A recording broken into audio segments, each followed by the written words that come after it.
الذين أذهب الله عنهم الرجس وطهرهم تطهيرا اللهم صل على محمد وآل محمد سيما على بقية الله في الأراضين وحجته على العالمين الإمام المنتظر والحجة الثاني عشر اللهم عجل له الفرج.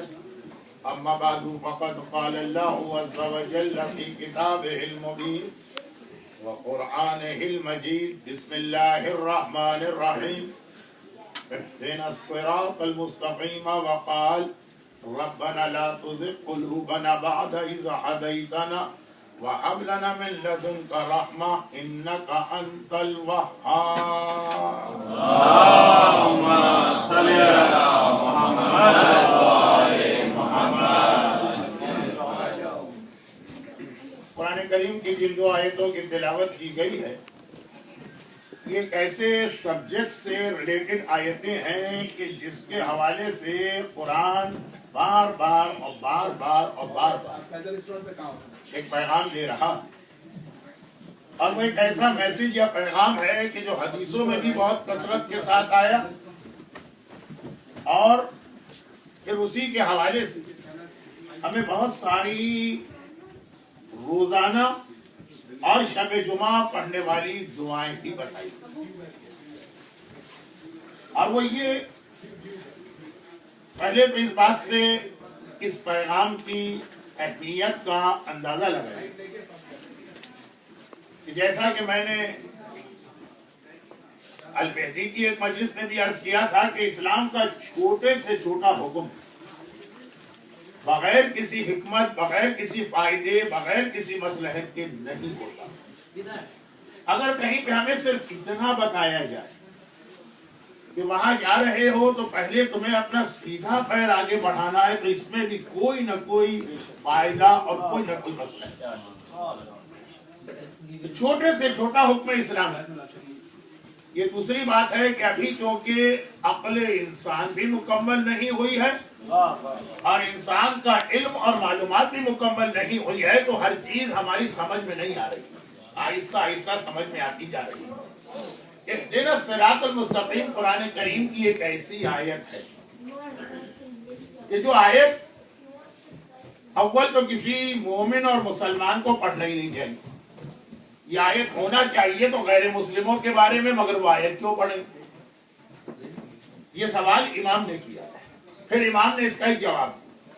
پھر اس جواب دینے کے بعد فقہ کا ایک معمولی فقہ کا ایک بہت ہی مختصر مسئلہ بتا دیا. آج کی مجلس کے عنوان پہ آتا ہوں. عام طور پہ اس آیت کا ترجمہ یہ کیا جاتا ہے کہ اے خدا ہمیں صراط مستقیم کی ہدایت کر، ہمیں صراط مستقیم بتا. تو امام فرما رہے ہیں کہ یہ تو وہ آیت ہے جو کسی مومن کو تو کہنا ہی نہیں چاہیے، جو کسی مسلمان کو تو کہنا ہی نہیں چاہیے.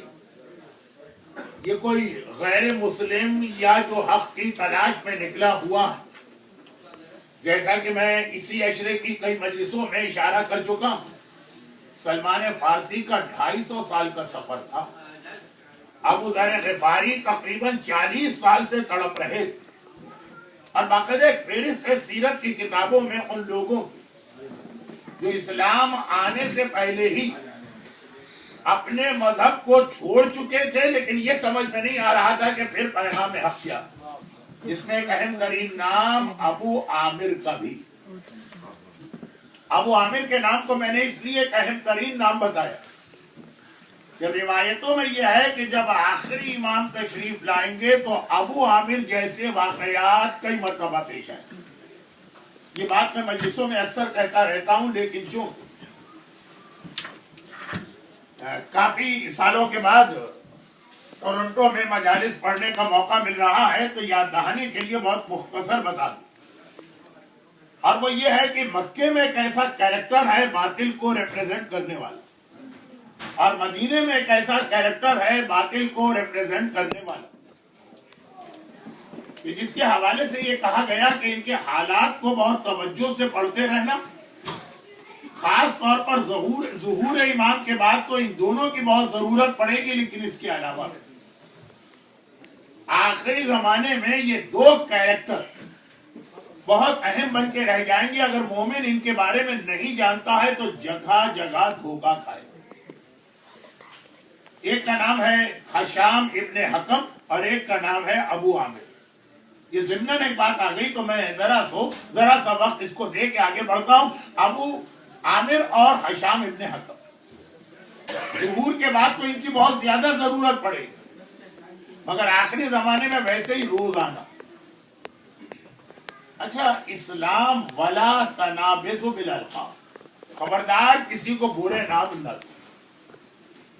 مغربی دنیا میں تو جب تک کہ کسی کا کوئی نک نیم نہ رکھا جائے. سورہ حجرات کے اندر ہمیں ایک اخلاق بتایا گیا کہ مومن کو کیسا ہونا چاہیے. خبردار کبھی کسی کو برے القاب کے ذریعے نہ پکارو. یہاں عام افراد تو عام افراد، مجتہدین اور مراجع کے کیسے کیسے نک نیم لوگوں نے رکھے. انٹرنیٹ پہ چلے جائیے، مختلف جو ہمارے گروپ ڈسکشن ہوتے ہیں اس میں چلے جائیے. لیکن خیر، وہ ایسی شخصیتیں ہیں جن کے لیے اللہ کے رسول نے ایسا لفظ استعمال کیا. ایک ابو عامر اور ایک ہشام ابن حکم.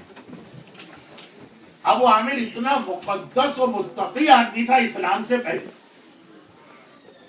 اتنا مقدس و متقی آدمی تھا کہ پورا مدینہ اس کا اصلی نام بھول گئے. تو ابو عامر کسی کو معلوم ہی نہیں کہ اس کا اصلی نام کیا. اس کا نام بن گیا تھا راہب، مقدس، متقی. جب کبھی کہا جائے راہب تو فوراً ذہن میں ابو عامر آتا. جیسے کراچی کے لوگ یا پاکستان کے لوگ جانتے ہیں کہ جب کبھی لفظ علامہ کہا جائے تو مرحوم علامہ رشید ترابی ذہن میں آتے ہیں. بعض شخصیتیں ایسی خصوصیت رکھتی ہیں کہ لقب گویا ان کا نام بن جاتا. اللہ کے رسول نے مدینے پہنچ کر اس کے لقب کو بدلا اور کہا فاسق. کیا اسے راہب نہ کہنا، یہ فاسق. اور ایسا کہا کہ اب تاریخ میں اس کا نام ہی فاسق آتا. اور ایک ہشام ابن حکم، یہ مکے کا ہے، یہ وہ مدینے. اور یہ مکے والا ہشام ابن حکم، اس کا نام بھی کوئی نہیں جانتا. عمر ابن ہشام، میں غلط کہہ گیا. ہشام ابن حکم جتنی مرتبہ بھی اب تک مجلس میں آیا اس کو کاٹ دیجئے. عمر ابن ہشام. ہشام ابن حکم تو امام کے بہت اہم صحابی ہیں. عمر ابن ہشام، لیکن کوئی نہیں جانتا اس کا نام. میں بھی گڑبڑا گیا اس کا نام لیتے، نام بھی کچھ ایسا تھا. لیکن خیر، خلاصہ یہ ہے کہ کوئی اس کا نام جانتا ہی نہیں. ابو الحکم کہلاتا. حکمت کا باپ، دانشمندی کا باپ، عقل کا باپ، ابو الحکم. اللہ کے رسول نے اس کا لقب بدل کے کہا خبردار اس کو ابو الحکم نہ کہنا، یہ تو ابو جہل. کہ آج تک لوگ نہ ابو الحکم کو یاد رکھتے ہیں نہ عمر ابن ہشام کو یاد رکھتے ہیں. جس کو یاد ہے ابو جہل یاد. اللہ کے رسول نے یہ دو القاب بدلے. راہب کو فاسق بنایا، ابو الحکم کو ابو جہل بنایا.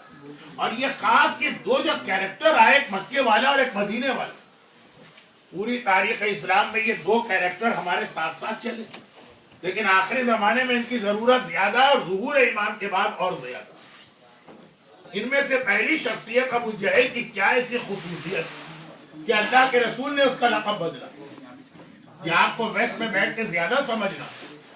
یہ عرب میں اتنا عقل مند آدمی مشہور تھا اسلام سے پہلے کہ لوگ اس کی عقل مندی کی وجہ سے اس کو ابو الحکم کہتے تھے. حکمت کا باپ، پورے عرب کا سب سے پڑھا لکھا انسان. جب اللہ کے رسول نے تبلیغ دین کے حوالے سے ایک دن رپورٹ لی اپنے اصحاب سے، شاید حضرت ابو ذر غفاری کے واقعے میں اشارتاً یہ عرض کر چکا ہوں کہ شروع کے چند سال پیغمبر اسلام نے ایک سسٹم بنایا تبلیغ کا کہ خود ایک گھر میں بیٹھتے ہیں اور اپنے تمام مسلمان صحابیوں کو حکم کہ آہستہ آہستہ کام کرو، ایک دم سے پبلک میں نہیں آنا ہے. اپنے دوستوں میں، اپنے رشتہ داروں میں، اپنے فرینڈ سرکل جا کے دین کو پھیلاؤ. تو یہ بہت خفیہ طریقے سے 3 سال اسلام کا موومنٹ چلا، جس کو میں رسول کی غیبت کہا کرتا ہوں. اور اس کے بعد پھر یہ کہ پیغمبر نے علی اعلان ابو قبیس کی پہاڑی پہ کھڑے ہو کے یا صفا کی پہاڑی پہ کھڑے ہو کے اعلان کیا. وہ تو بات کی چیزیں شاید رات کی مجلس میں بھی آ جائے، لیکن خلاصہ یہ کہ پیغمبر مسلسل یہ رپورٹ لیتے رہے کہ بھائی جو کام تمہیں دیا گیا جو آج ہم نے بالمعروف کے تبلیغ کہلاتا ہے، اس کی کیا پروگریس ہے؟